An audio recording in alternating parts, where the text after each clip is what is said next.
ఇప్పుడు ఏదైతే రేవంత్ రెడ్డి గారు ఒక డ్రామా డైవర్షన్ పాలిటిక్స్ లో భాగంగా ఎప్పుడైతే ఎలక్షన్స్ ఉంటాయో అప్పుడు ఫోన్ ట్యాపింగ్ అనేది బయట పెడతారు. మేము ఏం అడుగుతున్నామంటే ఈ రోజు నిజంగా కూడా ఫోన్ ట్యాపింగ్ జరిగిందని కవితక్క గారు గత కొద్ది నెలలుగా చెప్తున్నారు.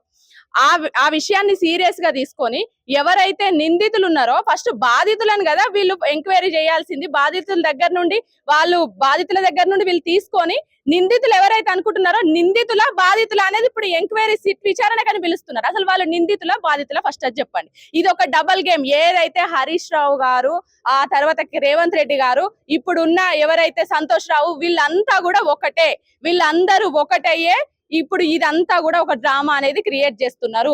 ఈ రోజు ఖచ్చితంగా కూడా వీళ్ళు నిజంగా కూడా ఈ సిట్ విచారణ అనేది కరెక్ట్ గా జరిగితే ఫస్ట్ హరీష్ రావు గారు పోవాలి, ఆ తర్వాత సంతోష్ రావు గారు పోవాలి. వీళ్ళిద్దరిని లోపటేస్తే అన్ని బయటకు వస్తాయి.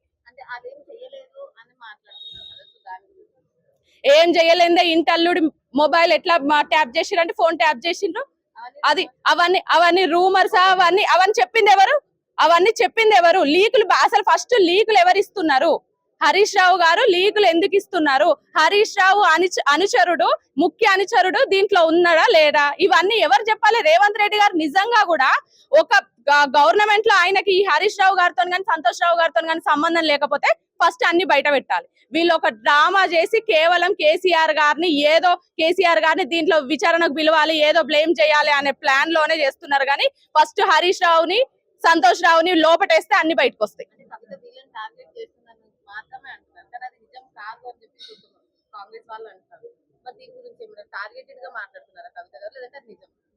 టార్గెటెడ్ గా మాట్లాడాలి అని అనుకుంటే 10 సంవత్సరాల అధికారంలో ఉన్నప్పుడే వీళ్ళని బయటకు పడేసేది. టార్గెట్ గా కాదు.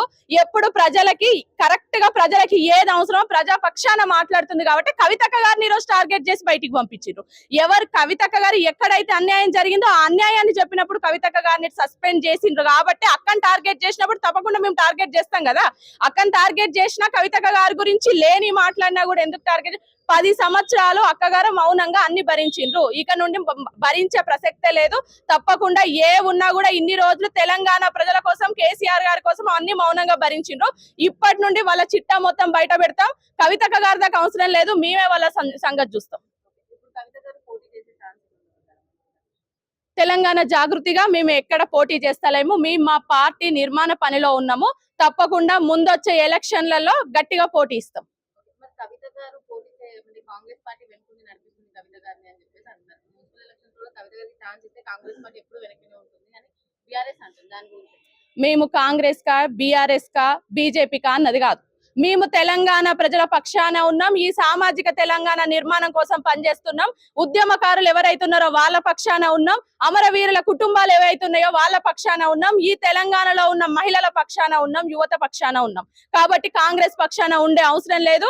సామాజిక తెలంగాణ నిర్మాణం కోసం అనునిత్యం ప్రజల్లో ఉండే నాయకులు ఎవరైతే ఉన్నారో వాళ్ళని బలపరుస్తాం. ఉద్యమకారులు ఎవరైతే ఉన్నారో వాళ్ళని బలపరుస్తూ వాళ్ళకు మద్దతు ఇస్తూ మేము ముందుకు పోతాం. తెలంగాణలో మున్సిపల్ ఎలక్షన్స్ వస్తున్నాయి. సో దాని గురించి మీరేమంటారు? ఈరోజు మున్సిపల్ షెడ్యూల్ విడుదలైనటువంటి సందర్భంగా మరి ఈ ఉన్నటువంటి పార్టీలు కాంగ్రెస్ కానీ అదేవిధంగా బీఆర్ఎస్ కానీ బీజేపీ కానీ మరి ఈ 3 పార్టీలు కూడా ప్రజలని ఓట్లు అడిగే నైతిక హక్కు లేదు. ఎందుకంటే ఒక పక్క బీఆర్ఎస్ పార్టీ మరి అధికారంలోకి వచ్చి 10 సంవత్సరాలైనా మెజార్టీ వార్డులు గతంలో నుంచి వాళ్ళు పరిపాలన చేసిన 10 సంవత్సరాలు పరిపాలన చేసిన మరి మున్సిపల్లో కానీ వార్డు స్థాయిలో కానీ ప్రజలకు కనీస మౌలిక వసతులు కల్పించడంలో బీఆర్ఎస్ విఫలమైంది. మరి అంతకుముందు ఉన్నటువంటి కాంగ్రెస్ పార్టీ మున్సిపల్ని ప్రజలకు సేవ చేయడంలో కాంగ్రెస్ పార్టీ విఫలమైంది. మరి ఇప్పుడు ప్రభుత్వంలోకి వచ్చి 2.5 సంవత్సరాలు కావస్తున్నా ప్రజలకు కనీస మౌలిక వసతులు కల్పించకుండా మరి ఈరోజు బీసీలకు రిజర్వేషన్ కల్పించకుండా మహిళలకు 2500 రూపాయలు అధికారంలోకి వచ్చిన 100 రోజుల లోపలనే ఇస్తామని చెప్పి మరి కాంగ్రెస్ పార్టీ చెప్పి ఈరోజు ఇవ్వకుండా మరి మహిళల్ని కూడా మోసం చేస్తూ ఉంది. యువతకు ఉద్యోగాలు ఇస్తా, నిరుద్యోగ వృత్తి చేస్తా అని చెప్పి మరి కాంగ్రెస్ పార్టీ ఎన్నికల వాగ్దానంలో చెప్పి మరి రోజు ఆ విధంగా కూడా యువకుల్ని మోసం చేస్తూ ఉంది. మీరు ఏ వర్గాన్ని చూసుకున్నా కాంగ్రెస్ పార్టీ ప్రజల్ని మోసం చేసి ఓట్లు దండుకుంది. మరి ఖచ్చితంగా ఈ మున్సిపల్లో మరి జాగృతి కూడా సిద్ధమవుతా ఉంది. పార్టీగా రిజిస్ట్రేషన్ కాకపోయినా, పార్టీగా వెళ్ళేటువంటి అవకాశం లేకపోయినా మరి రోజు ఆల్ ఇండియా ఫార్వర్డ్ బ్లాక్, ఎందుకంటే వాళ్ళు కూడా ప్రజల కోసమే పనిచేస్తూ ఉన్నారు. All India Forward Bloc Subhash Chandrabose గారు స్థాపించినటువంటి పార్టీ. ఆ పార్టీ కూడా 100 సంవత్సరాల చరిత్ర గలటువంటి పార్టీ. మరి ఆ పార్టీతో కలిసి ప్రజా సమస్యల మీద మరి ఇటువంటి ఈ పార్టీలను ఎదుర్కోవాలంటే ఇది ఒక మున్సిపల్ కూడా ఒక వేదిక కనుక మరి ప్రజల నుంచి వస్తున్నటువంటి ఆలోచన మేరకు ఈరోజు జాగృతి పోటీ చేయాలంటే జాగృతి నాయకత్వం అనుకోవట్లేదు, కానీ ప్రజలే ఒక డిమాండ్గా మీరు కూడా రావాలి. ఎందుకంటే ఈ పార్టీలన్నీ కూడా విఫలం చెందినాయి. కవితక్క మన జనం బాట కార్యక్రమంతో జిల్లాల పర్యటన వెళ్ళినప్పుడు కూడా చాలా చోట్ల నుంచి డిమాండ్, మీరు ఎన్నికల బరిలో ఉండాలి, ప్రజలకు మద్దతుగా నిలవాలి, ప్రజా సమస్యల మీద మాట్లాడాలి. మీరు మాట్లాడితేనే ఈ ప్రభుత్వానికి భయం కలుగుతూ ఉంది. ఎందుకంటే ప్రతిపక్షం పాలకపక్షం రెండు ఒకటైపోయి పరిపాలన చేస్తూ ఉన్నాయి కనుక మీలాంటి వాళ్ళు ఒక మహిళా నాయకత్వం ఈ రాష్ట్రానికి అవసరం అని చెప్పి ప్రజలందరూ కూడా ఒక ఆలోచన చేస్తూ ఉన్నారు కనుక మరి ఖచ్చితంగా ఈ మున్సిపల్ వార్డు స్థాయిలో కూడా మరి ఆల్ ఇండియా ఫార్వర్డ్ బ్లాక్తో కలిసి పనిచేయాలనేటువంటి ఒక ఆలోచనతో జాగృతి ముందుకు వెళ్తా ఉంది. అది కూడా 1 రోజు 2 రోజుల్లో అది ఫైనల్ అయిపోతే దాని తర్వాత జాగృతితో ఖచ్చితంగా ఎన్నికల బరిలో నిలవబోతా ఉంది. తెలంగాణలో మున్సిపల్ ఎలక్షన్స్ వస్తున్నాయి కదా, దాని గురించి ఏమంటారు? ఎట్లా ఉంటుంది సార్? పోటీ ఉంటుందంటే నార్మల్గా వెళ్ళిపోతుంది? ఈసారి తెలంగాణ రాష్ట్రంలో స్థానికంగా జరిగే ఎలక్షన్లు పోటాపోటీగానే జరుగుతాయి. ఇప్పుడు త్రిముఖ పోటీలుగా ఉన్నటువంటి రాష్ట్రంలో పార్టీలు త్రిముఖ పోటీ ఏర్పడుతుంది. కాబట్టి స్థానికంగా ఉండే లీడర్లు స్థానిక క్యాడర్ తోటి మున్సిపల్ ఎలక్షన్ రన్ అవుతాయి. అంటే ఇప్పుడు కాంగ్రెస్ పార్టీ ఏమంటుందంటే ఎవరికి ఛాన్స్ ఇచ్చేది లేనే లేదు, మేమే గెలిచి చూపిస్తామని చెప్పి సవాళ్ళు విసురుతున్నారు కాంగ్రెస్ నాయకులు ఎవరైతే ఉన్నారో. వాళ్ళ గురించి కాంగ్రెస్ పార్టీ ప్రభుత్వం తను చెప్పినటువంటి పథకాలను అమలు చేయలేనటువంటి పార్టీ ప్రభుత్వం ఏదైనా ఉన్నదంటే కాంగ్రెస్ ప్రభుత్వమే. గతంలో వాళ్ళు ఇచ్చినటువంటి 6 పథకాలు, అందులో వాళ్ళు నెరవేర్చిన పథకం ఫ్రీ బస్ ఒకటి మాత్రమే. మహిళలకు ఉచిత బస్ అని చెప్పేసి ఉన్నటువంటి పథకాలను ఎక్కడ కూడా ఉచిత పథకాలను ఇచ్చి ప్రజలను సోమరిపోతులుగా చేస్తున్నటువంటి ప్రభుత్వం ఏదైనా ఉన్నదంటే కాంగ్రెస్ ప్రభుత్వం. సోమరితనంగా ఈరోజు ముందుకు సాగుతున్నటువంటి ప్రభుత్వం కాంగ్రెస్ ప్రభుత్వం. కాబట్టి ప్రజలలో వాళ్ళకు ఉన్నటువంటి వ్యతిరేకత, వాళ్ళు ఈరోజు ఎలక్షన్లకి ఓట్లు అడగడానికి వెళితే ప్రజలలో ఓట్లు అడిగే హక్కు కూడా కోల్పోయినటువంటి ఏదైనా పార్టీ గవర్నమెంట్ ఉందంటే కాంగ్రెస్ పార్టీ, కాంగ్రెస్ ప్రభుత్వం. మరియు స్థానిక ఎలక్షన్లలో వాళ్ళు ఏ ముఖం పెట్టుకొని ఓటు అడుగుతారో వాళ్ళకే ముఖం లేనటువంటి పరిస్థితి కాంగ్రెస్ గవర్నమెంట్కి ఉన్నది ఈరోజు. అంటే బీఆర్ఎస్ వాళ్ళు కూడా ఏమంటున్నారంటే మేము ఆల్రెడీ చూసి వచ్చినాము, కాంగ్రెస్ ఆల్రెడీ ప్రజలు బుద్ధి చెప్తున్నారు, ఇంక ఇప్పుడు ఈ ఎలక్షన్స్ లో అయితే మేమే ఉంటామని చెప్పి వీళ్ళు కూడా ఒక సైడ్ నుంచి అనుకుంటున్నారు. దాని గురించి ఇప్పుడు ఇద్దరు రెండే. గతంలో 10 సంవత్సరాలు బీఆర్ఎస్ ప్రభుత్వం ఏం చేసిందనేది ప్రజలకు తెలుసు, ఇప్పుడు ఉన్నటువంటి ఓటర్లకు తెలుసు, మీ మీడియా మిత్రులకు అందరికీ తెలుసు.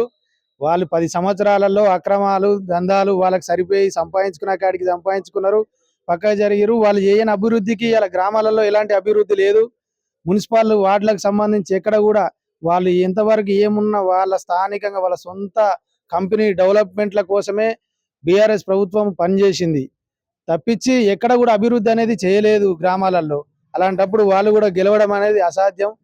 దాదాపుగా అన్ని క్లిష్ట పరిస్థితులలో ఈ స్థానిక ఎలక్షన్లు నడుస్తాయి. మళ్ళీ ఇది లోకల్ బాడీగా ఉంటది కాబట్టి లోకల్గా ఉండేటువంటి వ్యక్తిత్వాన్ని చూసి ఈ మున్సిపల్ ఎలక్షన్ జరుగుతుందని మా అభిప్రాయం. తెలంగాణ జాగృతిలో కవిత గారి పార్టీలో మీరు జాయిన్ అవుతున్నానని చెప్పారు. అవునండి. సో ఎందుకు కవిత గారి పార్టీలోనే జాయిన్? బీఆర్ఎస్ ఉంది స్టేట్ ని చేసిన పార్టీ, కాంగ్రెస్ ఉంది అధికారం పార్టీ, సో అవి రెండు వదిలేసి బీఆర్ఎస్ లోనే ఎందుకు? కవిత గారి కమిట్మెంట్ ఒకటేనండి, యువతకు నిదర్శనంగా నిలుస్తుంది. ఏదైతే బీసీల కోసం వారికి సమస్యల మీద కావచ్చు, రిజర్వేషన్ల మీద కావచ్చు, కవిత గారు స్పష్టంగా చేస్తున్నారు. మా పార్టీ అధికారంలోకి వస్తే ఇట్లా కంపల్సరీ యువత కోసమే కావచ్చు, కార్మికుల కోసం కావచ్చు, రిజర్వేషన్ల మీద కూడా పోరాటం చేస్తుందని ప్రకటించింది. కాబట్టి మేము ఈ పార్టీలో జాయిన్ అవ్వడం జరిగినది. అవును.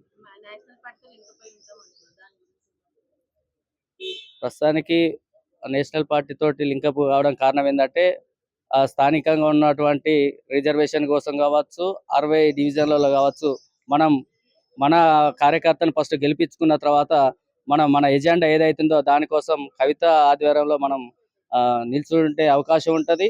అది ఏదైతుందో మన కార్మికులందరినీ మన ఈ కార్యకర్తలందరినీ ఒకటి చేయడం కోసం దీంట్లో నిల్చోవడం జరుగుతుంది. ఒకవేళ కవిత గారు పోటీ చేసి గెలిచే ఛాన్స్ ఉందంట. కంపల్సరీ గెలిచే అవకాశం ఉంది. మా మంచిర్యాల జిల్లా నుండి మేడం చెప్పిల్లు ఆల్రెడీ అక్క మేము మంచిర్యాల జిల్లా కంపల్సరీ నిల్చుంటామని చెప్పడం జరిగింది. ఎందుకంటే అక్కడ ఉన్నటువంటి రాజకీయ నాయకులు కావచ్చు, అక్కకు ఉన్నటువంటి ఫాలోవర్స్ కావచ్చు, అక్కడ ఉన్న కార్యకర్తలు కావచ్చు, అక్కకు ఫుల్ సపోర్ట్గా ఉంది. 60 డివిజన్లో కూడా అక్కకు కోసం ఫాలోవర్స్ చాలా మంది ఉన్నారు కాబట్టి కంపల్సరీగా అక్కకి ఇట్లా నిల్చుంటే మేము గెలిపించుకునేంత వరకు మేము పోరాటం చేస్తామని తెలియజేస్తున్నాం.